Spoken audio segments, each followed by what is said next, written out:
Opa, pochcham 1-2 marta emas, deyarli har kuni shu yerda ekanlar.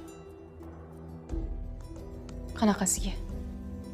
Qayerdan olding bu gapni? Malikani singlisi meni kursdoshim bo'ladi. Boya ko'rishgandik. O'sha aytdi. Men tushunmadim. Xabar olsam nima qilibdi? Kursdoshim birinchidan. Uni ustiga ahvolni bilasan. Homilador, ishlamaydi. Ahvolni ko'ra bilib turib, shunda tashab qo'ymayman-ku. Ovqatlanasizmi? Jon deyman, qornim och. Yaxshi. Unda hozir sizga ovqat sutib kelaman. Xo'p. Niyating boshqacha emasmi? Keyin shu safar Komil ulushini men o'zim tashab kelay. Yo'q. O'zim olib beraman. Shu tinch. Hech qachon do'stimni omonatiga xiyonat qilmayman.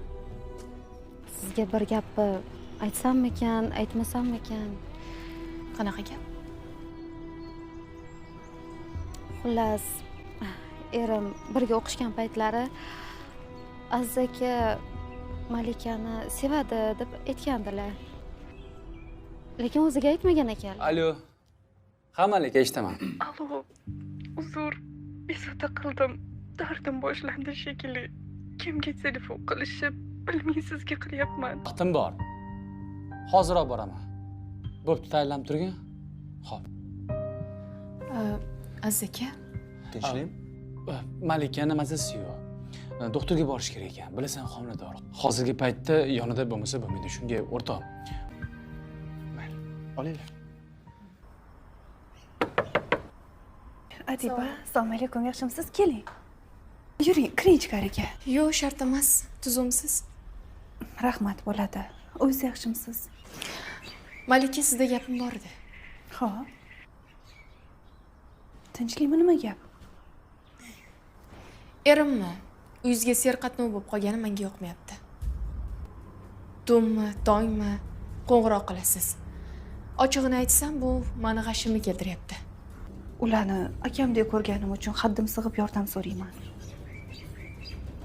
Boshqa narsa emas. Qolaversa, rahmatli Komil akamni qanchalik sevganimni o'zingiz yaxshi bilasiz. Nimaga sizga yordam berishlarini bilasizmi? Aytdim-ku, kursdoshmiz deb. Unaqa emas.